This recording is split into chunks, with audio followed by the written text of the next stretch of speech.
નમસ્કાર સાથીઓ, જય કિસાન। બોટાદ માર્કેટિંગ યાર્ડની અંદર વર્ષોથી કડદા પ્રથા સિસ્ટમ ચાલે છે, જેના કારણે ખેડૂતોના ખિસ્સા કપાઈ રહ્યા હતા। અસંખ્ય ખેડૂતોની અમને ફરિયાદ મળી, જેના કારણે અમે ગઈ 10/10/2025ના રોજ બોટાદ માર્કેટિંગ યાર્ડ ખાતે આ કડદા પ્રથા બંધ કરી ખેડૂતોને જે લૂંટવામાં આવી રહ્યા છે એ સિસ્ટમ બંધ કરવા માટેથી મોટી સંખ્યામાં ખેડૂતોને સાથે લઈ રજૂઆત કરવા પહોંચેલા। અમારી રજૂઆતને સાંભળ્યા પછી પણ એકદમ વ્યાજબી રજૂઆત હોવા છતાં પણ કડદા પ્રથા બંધ થશે આવી અમને લેખિત બાંહેધરી ન મળી। ક્યાંક ને ક્યાંક શાંતિપ્રિય રીતે ગાંધી ચિંધ્યા માર્ગે અમે નક્કી કર્યું કે જ્યાં સુધી લેખિત બાંહેધરી નથી મળતી ત્યાં સુધી માર્કેટિંગ યાર્ડમાં ખેડૂતો શાંતિથી ધરણા કરશે। મોડી રાત્રે પોલીસ આવે છે, લાઠીચાર્જ કરે છે, અમને ઉઠાવી જાય છે। અમને કહેવામાં આવે છે કે માર્કેટિંગ યાર્ડમાં તમારે લોકોએ બેસવાનું નથી।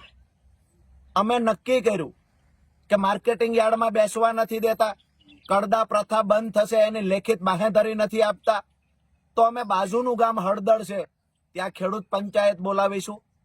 તો 12/10/2025 સાંજે 4 વાગે હળદળ ગામમાં ખેડૂત પંચાયતનું અમે આયોજન કર્યું।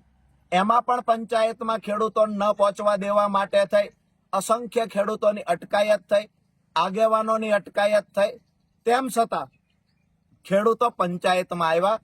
હું અને મારા સાથી મિત્ર પ્રવીણભાઈ પણ પંચાયતમાં પહોંચ્યા। ક્યાંક ને ક્યાંક થોડી જ વારની અંદર પોલીસ આવે છે, ત્યાં આવીને લાઠીચાર્જ કરે છે, ત્યાં આવીને ટીયર ગેસ છોડે છે અને ત્યાં આવી આ ટોળાને હેરાન કરવાનું કામ પોલીસે કર્યું, ટોળાને ઉશ્કેરવાનું કામ પોલીસે કર્યું છે, જેના કારણે ક્યાંક ને ક્યાંક એવું બન્યું પોલીસ અને ખેડૂતો વચ્ચે ઘર્ષણ થયું। એ ઘર્ષણના કારણે ક્યાંક ને ક્યાંક બંને તરફ થોડા લોકો ઈજાગ્રસ્ત થયા, પરંતુ પોલીસે ખેડૂતો પર ગંભીર ગુનાઓ દાખલ કર્યા, અસંખ્ય ખેડૂતો પર લાઠી વરસાવી, નિર્દોષ ખેડૂતોને મારવામાં આવ્યો, ખેડૂતોના ઘરમાં તોડફોડ કરવામાં આવી, ખેડૂતોના વાહનોમાં તોડફોડ કરવામાં આવી। મારી પ્રશાસનને વિનંતી છે, તમને દુશ્મની છે તો રાજુ કરપડાથી છે, પ્રવીણ રામથી છે, તમને દુશ્મની ખેડૂતોથી શા માટે છે? તમામ ખેડૂતોને ટૂંક સમયમાં છોડી દેવામાં આવે।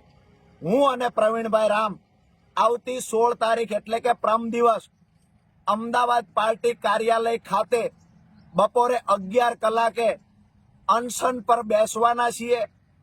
પોલીસને લઈ જવા હોય અમને ત્યાંથી લઈ જાય, પણ મારા નિર્દોષ ભાઈઓ ખેડૂતોને છોડી દે આ નમ્ર વિનંતી કરું છું। તમારે લાઠીઓ મારવી હોય તો અમારે પીઠ પર મારો, જેલમાં પૂરવા હોય તો જેટલા દિવસ રાખવા હોય એટલા અમને રાખો, પણ નિર્દોષ ખેડૂતો પર અત્યાચાર ન ગુજારશો। અમે સામે ચાલીને અમદાવાદ ખાતે આવી રહ્યા છીએ। આવતી 16/10/2025 બપોરે 11 કલાકે ગાંધી ચિંધ્યા માર્ગે ફરી વખત અમે લોકો ધરણા પર બેસીશું।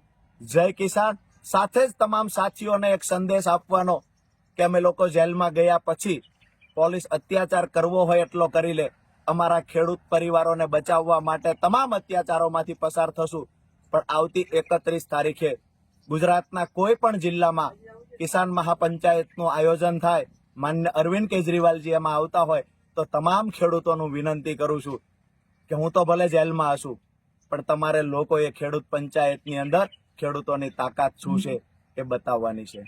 જય કિસાન। આપનો ભાઈ રાજુ કરપડા।